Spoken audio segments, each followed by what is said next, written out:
Позавчерашниот помпезен прес на владиниот врв водечките епидемиолози во земјава со кризниот штаб на Куманово, градското раководство од дома преку видеоконференција на денешната седница побара од Министерството за здравство да им ја достави целата листа на позитивни, но и на негативни тестирања за територијата на Куманово, бидејќи болеста од општина да се контролира од Скопје, а се шири од недоволен број на информации. Целото 10 члено кризно раководство на чело со градоначалникот Максим Димитриевски изутринава со часови од домашна изолација ги кроја идните мерки за градот. Заклучокот е дека Куманово мора да се затвори целосно од вторник натака.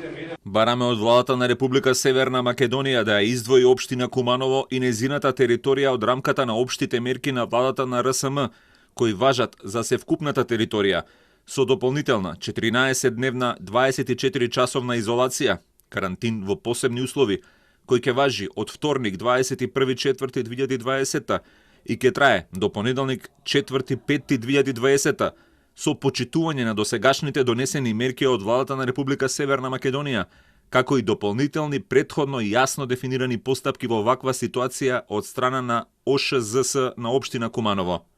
Од вкупно 1117 заразени заклучно денеска на Куманово му припаѓа 310 со 4 нови случаи со кои се разбуди градот по изминатото деноноќие.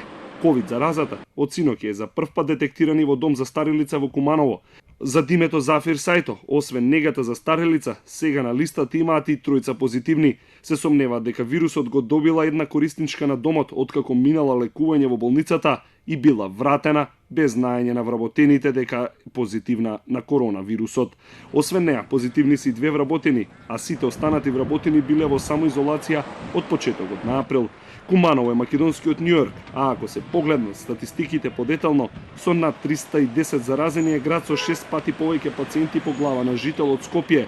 Состојбата во Куманово со болеста вклучи уште еден аларм, а тоа е двојно поголемата стапка на смртност кај пациентите споредено со Скопје, или 2,4% со 4,6% кај пациентите од Куманово. Градот од северот во црните статистики е за Дебар, кој со 51 пациент се уште го држи црниот рекорд на заразени по глава на жител во општина, или 0,74%. Главниот град пак, кој под полициски час држи над 500.000 жители по глава на жител, има заразени колку градот Кочани од истокот, иако епидемиолозите стравуваат дека токму во Скопје заразата требаше најбрзо да се рашири.